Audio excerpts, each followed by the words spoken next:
4 persoalan berkenaan tentang solat, bahagian pertama. Abu Uwas Channel.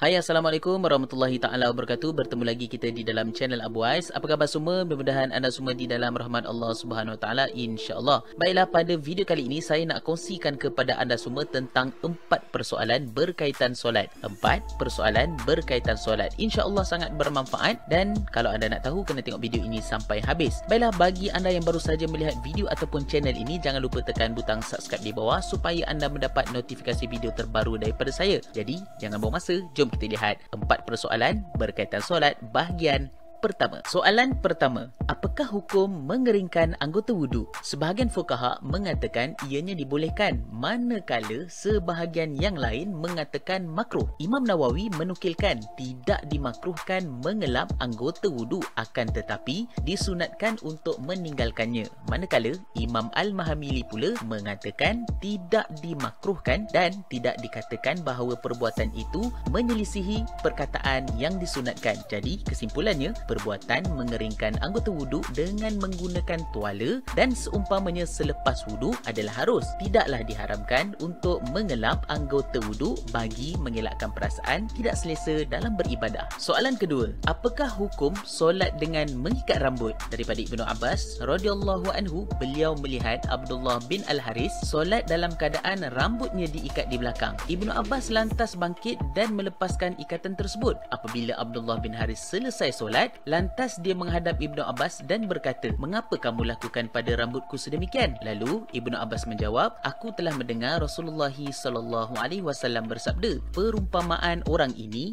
iaitu orang yang solat dengan mengikat rambutnya seperti orang yang solat sedangkan kedua tangannya diikat ke belakang." Hadis riwayat Muslim. Jadi, berdasarkan hadis ini, hukum ini adalah larangan mengikat rambut ketika solat, khusus bagi lelaki. Solat mereka tetap sah, tetapi hukumnya makruh tanzihi. Soalan ketiga, apakah hukum memakai pakaian bercorak haiwan ketika solat? Daripada Aisyah radhiyallahu anha, Nabi SAW bersabda, "Aku melihat kepada gambarnya sedang aku dalam solat, maka aku bimbang ia membawa fitnah kepadaku atau melalaikan aku." Hadis riwayat Abu Daud. Di sini terdapat dua hukum. Pertama, makruh. Kata Imam An-Nawawi, pakaian yang terdapat padanya gambar atau yang melalaikan, maka hukumnya makruh. Al-Hafiz Ibnu Hajar juga menyebutkan bahawa tidak rosak atau batal solat, tidak perlu untuk mengulanginya. Kedua adalah haram. Ibnu Muflih dan Imam Al-Hajari